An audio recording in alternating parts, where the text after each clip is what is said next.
Assalamualaikum warahmatullahi wabarakatuh. Selamat malam semuanya.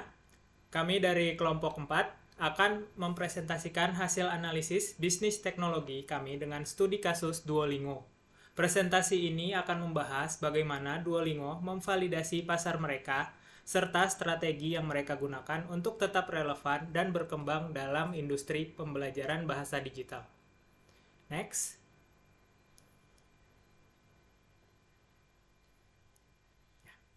Sebelum masuk ke pembahasan utama, perkenalkan anggota kelompok kami. Yang pertama saya sendiri, Anizar Muhammad Fardani, yang bertanggung jawab dalam desain dan implementasi teknologi. Lalu ada teman saya, Feris Adrian Chandra, yang bertanggung jawab dalam strategi pemasaran dan kemitraan. Lalu Sherina Afifah Rizky, yang bertanggung jawab dalam riset pengembangan konsep produk dan kurikulum. Lalu yang terakhir ada teman saya juga, Siti Julia Nurlatifah, yang bertanggung jawab dalam riset pasar dan pengolahan data. Next. Nah, yang pertama ada identifikasi masalah. Sebelum membahas solusi, mari kita lihat masalah yang ada di pasar pembelajaran bahasa. Banyak individu mengalami kesulitan dalam mempelajari bahasa asing karena beberapa faktor utama. Yang pertama, ada akses ke pendidikan formal yang terbatas. Tidak semua orang memiliki kesempatan untuk belajar di institusi resmi. Lalu, ada biaya kursus yang mahal. Banyak kursus bahasa memiliki harga yang cukup tinggi, yang menjadi kendala bagi sebagian besar orang. Lalu, ada metode pembelajaran tradisional yang kurang menarik. Model belajar konvensional terkadang terasa membosankan dan kurang efektif.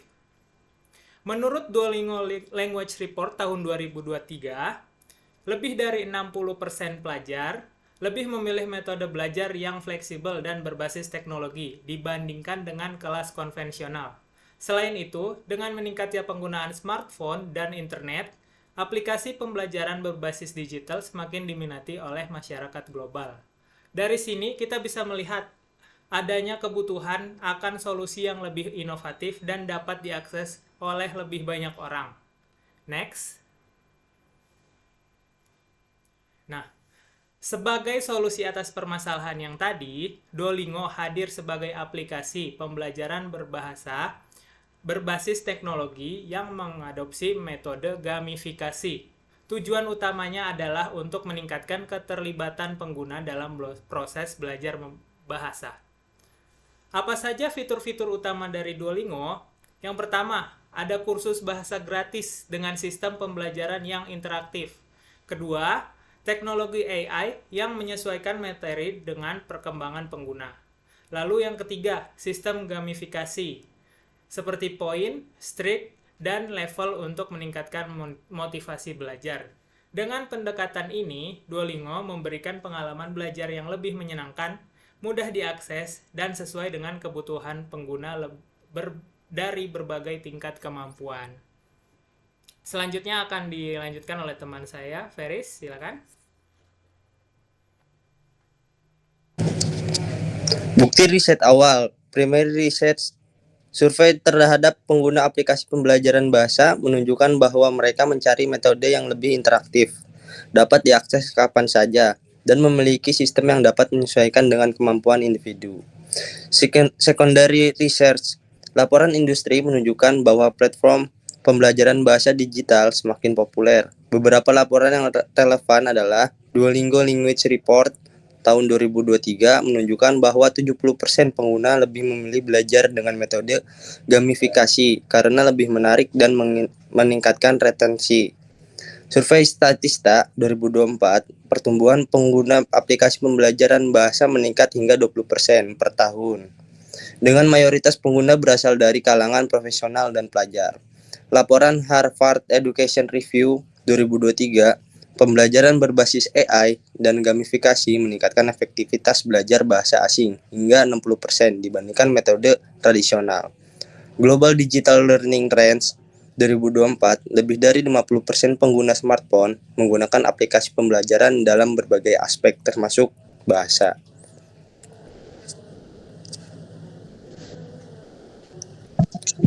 Selanjutnya akan Lanjutkan oleh teman saya. Oke, selanjutnya ada value proposition canvas. Yang pertama itu ada customer profile. Untuk jobs to be done itu yang pertama belajar bahasa asing dengan cara yang fleksibel dan menyenangkan. Lalu yang kedua itu ada meningkatkan keterampilan bahasa tanpa perlu kursus mahal. Lalu yang ketiga mempersiapkan diri untuk ujian bahasa atau perjalanan ke luar negeri. Untuk gains-nya, yang pertama bisa belajar kapan saja di mana saja. Lalu ada pembelajaran yang interaktif dan berbasis game. Lalu ada bisa digunakan secara gratis dengan fitur tambahan yang versi premium. Untuk pains-nya, yang pertama itu biaya belajar bahasa yang mahal, metode konvensional yang kurang menarik, dan kesulitan mengatur waktu belajar. Lalu untuk value maps-nya, yang pertama ada product and service, kursus belajar berbahasa aplikasi di Duolingo ini kita bisa menggunakan iOS, Android, dan web. Lalu Duolingo Plus ini tuh versi premium jadi tanpa iklan dengan fitur tambahan. Lalu ada Pain Reliever. Yang pertama itu menyediakan pembelajaran gratis untuk siapa saja. Yang kedua itu ada gamifikasi atau membuat proses belajar menjadi menyenangkan. Lalu ada AI membantu menyesuaikan materi dengan kebutuhan pengguna.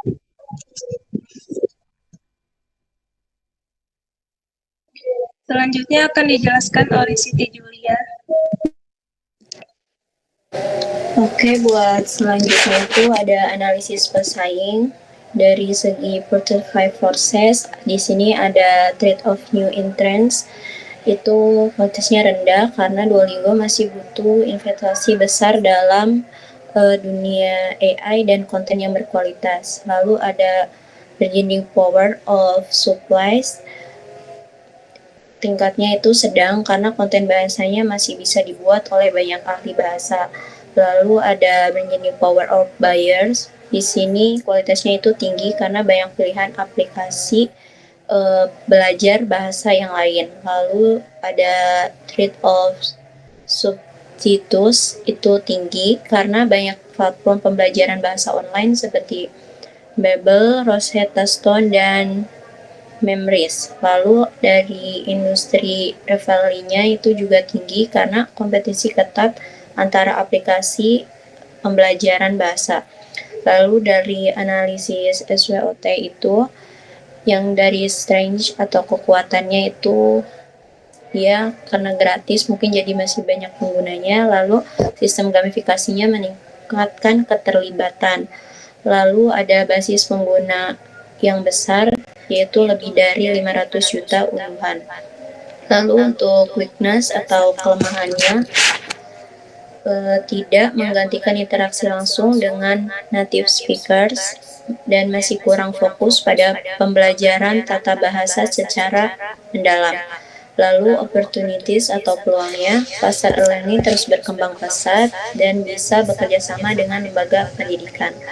Lalu untuk ancamannya atau trends itu dari kompetisi ketat dengan aplikasi lain seperti Babbel, Stone, dan Busuu. Lalu ada Memrise dan Monthly. Itu bisa menjadi ancaman karena mungkin Babbel dan Stone berfokus pada pembelajaran berbasis langganan premium yang meningkatkan mereka memperoleh pendapatan yang lebih stabil dibandingkan Duolingo sebagian besar gratis. Lalu dari Busuu menawarkan fitur interaktif dengan native speaker yang tidak dimiliki oleh Duolingo, sehingga lebih menarik bagi pengguna yang ingin latihan percakapan langsung. Dan dari segi teknologinya juga, Monthly menggunakan teknologi virtual reality atau VR dan argumen reality untuk pengalaman belajar yang lebih interaktif. Dan Memrise lebih unggul dalam penggunaan video interaktif dengan penutur asli yang membuat pembelajaran lebih natural.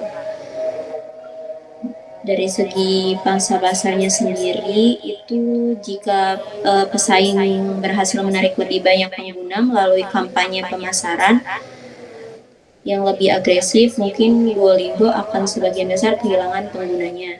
dan aplikasi yang tadi disebutkan seperti Babel Rosetta Stone seringkali bermitra dengan institusi pendidikan atau perusahaan yang meningkatkan jumlah pengguna mereka. Oke, next.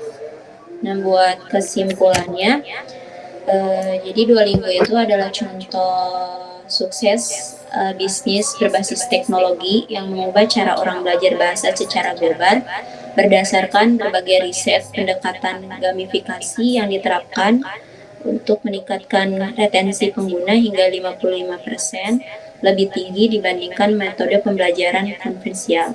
Model premium yang mereka gunakan memungkinkan akses gratis bagi jutaan pengguna, sementara teknologi AI memungkinkan pengalaman belajar yang dipersonalisasi, meningkatkan efisiensi dalam penguasaan bahasa. Dengan kombinasi inovasi ini, Duolingo terus berkembang secara pemimpin dalam industri pembelajaran.